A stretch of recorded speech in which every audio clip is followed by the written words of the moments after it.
बिस्मिल्लाहिर्रहमानिर्रहीम। रब्बी ज़िदनी इल्मा। Dear students, अस्सलामु अलैकुम। लर्निंग विद उमर फ़ारूक में आपको खुशामदीद कहता हूँ। आज की इस वीडियो लेक्चर में हम एफएससी मैथमेटिक्स पार्ट 1 के चैप्टर नंबर 5 को शुरू करेंगे, जिसका मेन टाइटल है पार्शियल फ्रैक्शंस। सबसे पहले हम बात करेंगे कि पार्शियल फ्रैक्शंस की क्या ज़रूरत पड़ी और इनको सबसे पहले किसने बनाया था। बुनियादी तौर पर पार्शियल फ्रैक्शन जो है ये फ्रैक्शंस की फैक्टराइजेशन है।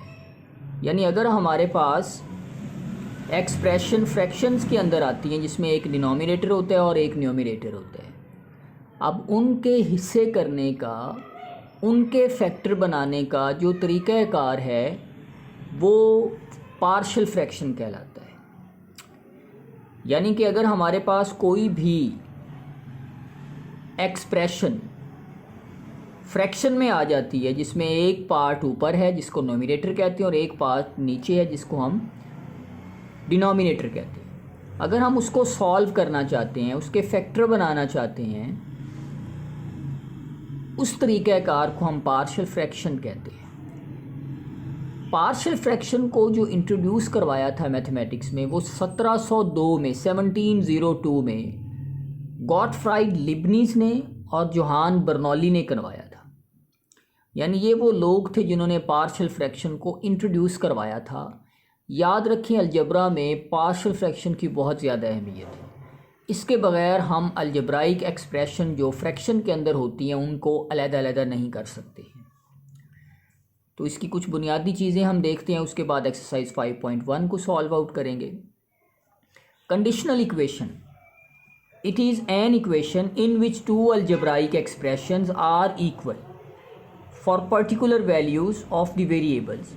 फॉर एग्जांपल, ईजी से मुराद होता है एग्जाम्पल ग्रेशिया, इसको हम अंग्रेज़ी में फॉर एग्जांपल के तौर पे लेते हैं। यानी कि कंडीशनल इक्वेशन से मुराद एक ऐसी इक्वेशन होगी जिसमें दो अलजेब्राइक एक्सप्रेशंस होंगी और उनमें वो आपस में इक्वल होंगी और उनमें से हम एक जो अननोन है उसकी कीमत को निकाल सकते हैं। उसके बाद है जी identity equation. It is an equation which holds for good for all values. यानी ये एक ऐसी इक्वेशन होती है जो सारी वैल्यूज़ के लिए सही होती है। जिस तरह कि यहाँ लिखा हुआ है a plus b into x this is equal to ax plus b x, तो जो यहाँ मर्जी x की वैल्यू डाल लें ये सेम यहाँ पर भी वही आ जाएगा। रैशनल फंक्शन, जिस तरह कि हमें पता है कि जो रैशनल नंबर होते हैं वो फ्रैक्शन के अंदर होते हैं, एक फ्रैक्शन के ऊपर नंबर लिखा होता है और एक फ्रैक्शन के नीचे नंबर लिखा होता है। सेम वे जो होता है वो रैशनल फंक्शन कहलाता है। यानी कि अगर हमारे पास एक पोलिनोमियल फ्रैक्शन के ऊपर है और दूसरा पोलिनोमियल फ्रैक्शन के नीचे, और जो नीचे वाला पोलिनोमियल है ये ज़ीरो नहीं होना चाहिए, तो इस फंक्शन को p ऑफ x यानी polynomial in x and polynomial जो q है वो भी x में पोलिनोमियल है, तो इनका जो फ्रैक्शन कहलाएगा उसे हम रैशनल फंक्शन कहते हैं। हमें पता है पोलिनोमियल एक फंक्शन होता है। उसके बाद आगे इसके ऊपर कंडीशन है कि प्रॉपर कब होती है और इम्प्रॉपर रैशनल फंक्शन कब होता है। ये तो बड़ा आसान है।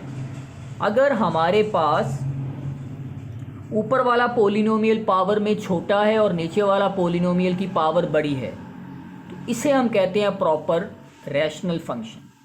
यानी ऊपर वाला जो फ्रैक्शन के पोलिनोमियल उसकी पावर कम है और नीचे वाले पोलिनोमियल की पावर ज़्यादा है तो उसे हम कहेंगे प्रॉपर। उसके बाद इम्प्रॉपर, अगर हम इसे ही उलट कर दें, इसी चीज़ को ही अगर हम उलट कर दें, यानी कि हमारे पास जो ऊपर वाला पोलिनोमियल है उसकी पावर बड़ी आ जाए और नीचे वाले पोलिनोमियल की पावर कम आ जाए तो उसे हम कहते हैं इम्प्रॉपर। अगर दोनों की पावर एक जैसी आ जाए, यानी ऊपर जितनी पावर है उतनी ही पावर नीचे हो, तो उसको भी हम क्या कहेंगे, इम्प्रॉपर कहेंगे। याद रखें, पार्शियल फ्रैक्शन को सॉल्व करने के लिए सबसे पहला और बुनियादी स्टेप यही होता है कि हम उस फ्रैक्शन को देखते हैं कि आया कि वो प्रॉपर है या इम्प्रॉपर है। पार्शियल फ्रैक्शन बनाने के लिए ज़रूरी होता है कि हमारे पास जो दी हुई फ्रैक्शन है वो प्रॉपर होनी चाहिए, यानी उसकी जो ऊपर वाली पावर है वो छोटी हो और नीचे वाली पावर जो है वो बड़ी हो। अब क्वेश्चन को हल करते हैं। तो पहली जो एक्सरसाइज है इसमें जो फ्रैक्शन के नीचे टर्म्स हमारे पास आएंगी वो लीनियर में आएंगी, ये आपने याद रखना है। और एक और बात आपने याद रखनी है कि पार्शियल फ्रैक्शन, जो फ्रैक्शन के नीचे टर्म आती है वो मैक्सिमम सेकंड डिग्री की होनी चाहिए। इससे बड़ी पावर को पार्शियल फ्रैक्शन रिजॉल्व नहीं कर पाता है। तो पहला क्वेश्चन हमारे पास है 1/x² - 1। तो याद रखें ये एक प्रॉपर फ्रैक्शन है, यानी नीचे वाली पावर वेरिएबल की बड़ी है, ऊपर तो वेरिएबल है ही नहीं। तो इसको रिजॉल्व किया जा सकता है पार्शियल फ्रैक्शन में, यानी पार्शियल फ्रैक्शन के तरीके से इसको हल किया जा सकता है।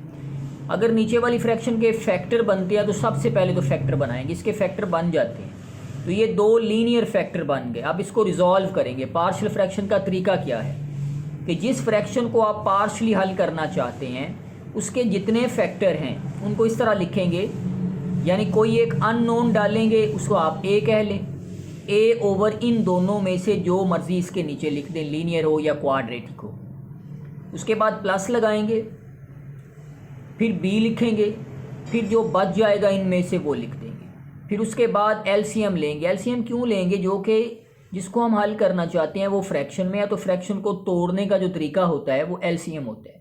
तो इसका एलसीएम लिया, जो भी एलसीएम आ जाए उसको इक्वेशन के राइट साइड पे भी मल्टीप्लाई करना है हर टर्म के साथ, और इक्वेशन के लेफ्ट साइड से भी मल्टीप्लाई करना है। तो जब हम इन दोनों को इक्वेशन के लेफ्ट साइड से मल्टीप्लाई करेंगे तो ये कट जाएगा, बाकी 1 रह जाएगा।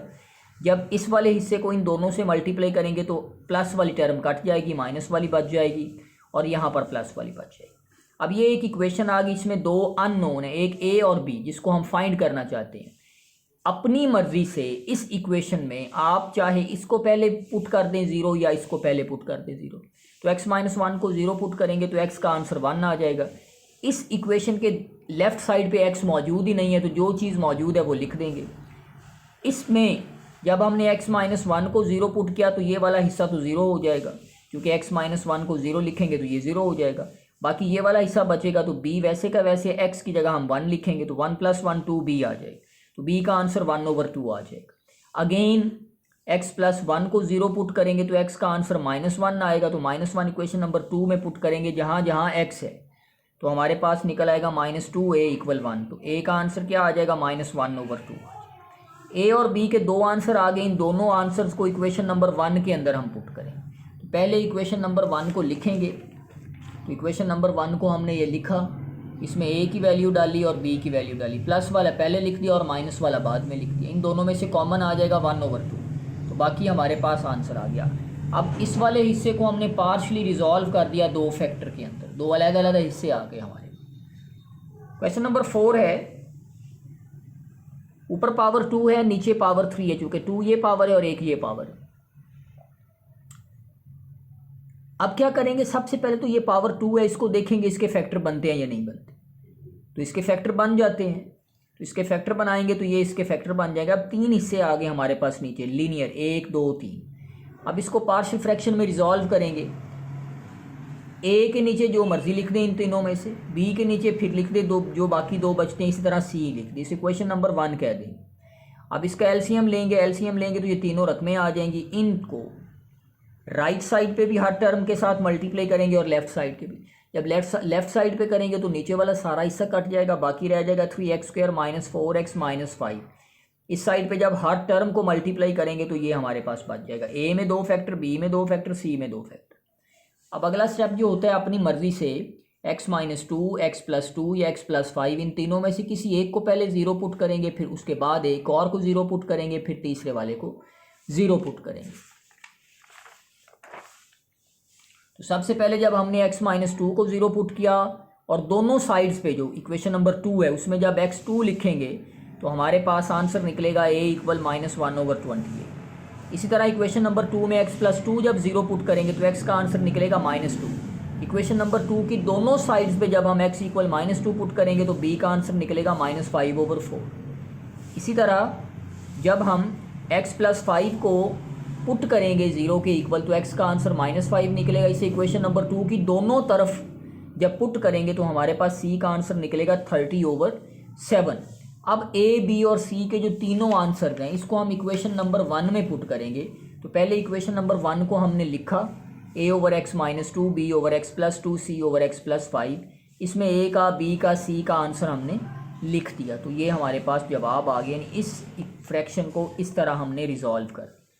क्वेश्चन नंबर 8 है 2x cube plus x square minus 5x plus 3 2x power 3 plus x square minus 3x। अब देखिए ऊपर वाली पावर भी 3 है मैक्सिमम और नीचे भी पावर 3 है मैक्सिमम, तो ये एक इम्प्रॉपर फ्रैक्शन है। इम्प्रॉपर फ्रैक्शन को हल करने का हमें पता है कि उसकी हम डिवीजन करते हैं, जब डिवीजन करेंगे तो वो रिड्यूस हो जाएगा। जब इसको हमने ऊपर वाली रकम को अंदर लिखा, नीचे वाली पे डिवाइड किया, तो हमारे पास ये बन गया आंसर।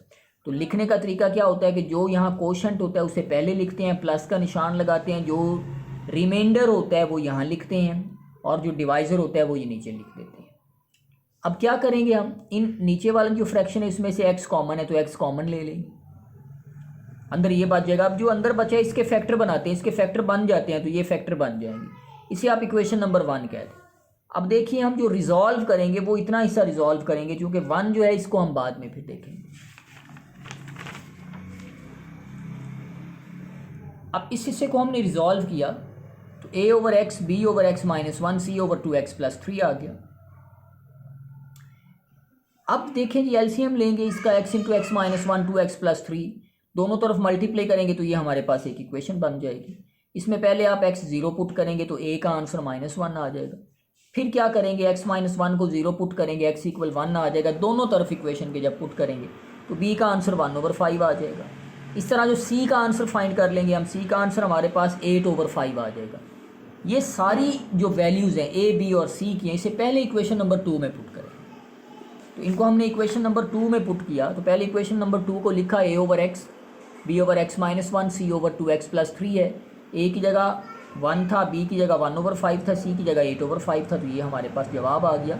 लेकिन जो सवाल था उसमें 1 भी आता था, तो 1 इधर भी ऐड कर दिया और दूसरी साइड पे भी ऐड कर दिया, तो ये 1 इधर भी आ गया, इधर भी आ गया। तो ये हमारे पास इस सारे सवाल का रिजॉल्व हो गया हमारे पास। उसके बाद इक्वेशन नंबर 11 है। क्वेश्चन नंबर 11 जो है इसको दो तरह से हल किया जा सकता है। एक तो 5.2 में हम तरीका पढ़ेंगे, वैसे भी हल किया जा सकता है, लेकिन इसको मैंने आसान तरीके से सॉल्व किया है। इसको आप देख लें, x square plus a square, x square plus b square, x square plus c square, x square plus d square. इसमें नो डाउट ये एक प्रॉपर फ्रैक्शन है, क्योंकि नीचे पावर जो है वो 6 है, एक्स की नीचे ऊपर पावर जो है वो 2 है। अब ज़रा गौर करें आप कि ऊपर भी एक्स स्क्वायर है, x square x square x square आ रहे हैं, तो इसको आसानी से हम एक्स स्क्वायर को पुट कर सकते हैं 0 के इक्वल, तो कोई प्रॉब्लम नहीं होगा, क्वेश्चन सॉल्व हो जाएगा। इसको हमने रिजॉल्व किया, a dash over x square plus b square, b dash over x square plus c square, c dash over x square plus d square. Dash लगाने का कोई प्रॉब्लम नहीं है, आप पार्शियल फ्रैक्शन में यहाँ a b c की जगह अपनी मर्जी से कुछ भी लिख सकते हैं, unknown other than x, other than variable आप कुछ भी लिख सकते हैं। तो देखिए पिछले तरीकों की तरह, पिछले सवालों की तरह जब हम इसको रिजॉल्व करेंगे इक्वेशन के अंदर एलसीएम लेके मल्टीप्लाई करेंगे तो हमारे पास ये एक इक्वेशन आ जाएगी। अगला तरीका हमारे पास वही होगा कि इनमें से पहले आप x square plus b square को 0 पुट कर दें, या x square plus c square को 0 पुट कर दें, या x square plus d square को 0 पुट कर दें। ये आपकी अपनी चॉइस के ऊपर और मर्जी के ऊपर होगी। अब सबसे पहले हमने क्या पुट किया, x square plus b square को 0 पुट किया, तो एक्स स्क्वायर का आंसर -b आ गया। क्योंकि हमारे पास इक्वेशन में एक्स स्क्वायर मौजूद है, इसलिए दोनों तरफ एक्स स्क्वायर की जगह हमने -b स्क्वायर लिखा। तो इक्वेशन नंबर जो हमारे पास था, इक्वेशन नंबर 2, उसके अंदर हमने इसको पुट किया। तो इक्वेशन नंबर 2 पे देखिए, यहाँ एक्स स्क्वायर है तो यहाँ आ जाएगा -b स्क्वायर, बाकी कुछ टर्म 0 हो जाएंगी और कुछ जो एक बचेगा वो हमारा आंसर निकल आएगा। तो x square plus b square को जब हमने 0 पुट किया तो यहाँ आ जाएगा एक्स स्क्वायर की जगह -b square plus a square, और ए डैश का आंसर निकल आएगा b square -b square plus c square -b square plus d. इनको तरतीब से लिखेंगे हम। अब देखिए इसको तरतीब से लिखेंगे तो ये आ जाएगा a स्क्वायर -b स्क्वायर, ये दोनों फ्रैक्शन इसके नीचे डिवाइड होंगी तो ये आ जाएगा c स्क्वायर -b स्क्वायर, और ये आ जाएगा d square -b square. Similarly जो हमारे पास बाकी है यानी b डैश और c डैश है, उसके आंसर्स को हम फाइंड कर लेंगे। उनके आंसर्स को फाइंड करेंगे और फाइनली इक्वेशन नंबर जो है 1 के अंदर उसे हम पुट कर देंगे, तो हमारे पास रिजॉल्व हो जाएगा। जो क्वेश्चन नंबर 11 है वो क्या होगा, वो रिजॉल्व हो जाएगा। तो ये आसान तरीका था। बाकी इसको एक तरीका है जो हिंट भी बुक पे दिया हुआ है, पुट करने के तरीके से भी किया जा सकता है, वो थोड़ा लंबा हो जाना था, सो मैंने इसको इसी तरह से हल करने की कोशिश की है। आप देख लें ये आसान तरीके हैं। आपके जहन में कोई भी सवाल हो आप कमेंट सेक्शन में मुझसे पूछ सकते हैं। आज की वीडियो लेक्चर में डियर स्टूडेंट्स हमने पार्शियल फ्रैक्शन के बारे में पढ़ा। जो कि आपने मैट्रिक में भी पढ़ा हुआ था, लेकिन शायद आपको ये पता ना हो कि पार्शियल फ्रैक्शन को इंट्रोड्यूस किसने करवाया था, तो वो मैंने बता दिया, गॉटफ्राइड लीबनीज़ ने और जोहान बर्नौली ने करवाया था। दोनों ने इस आइडिया को सेपरेटली पेश किया था 1702 के राउंड अबाउट, यानी 18th सेंचुरी का ये कॉन्सेप्ट है और ये अलजबरा के अंदर बहुत इंपॉर्टेंट है फ्रैक्शन को रिजॉल्व आउट करने के लिए। Thank you very much.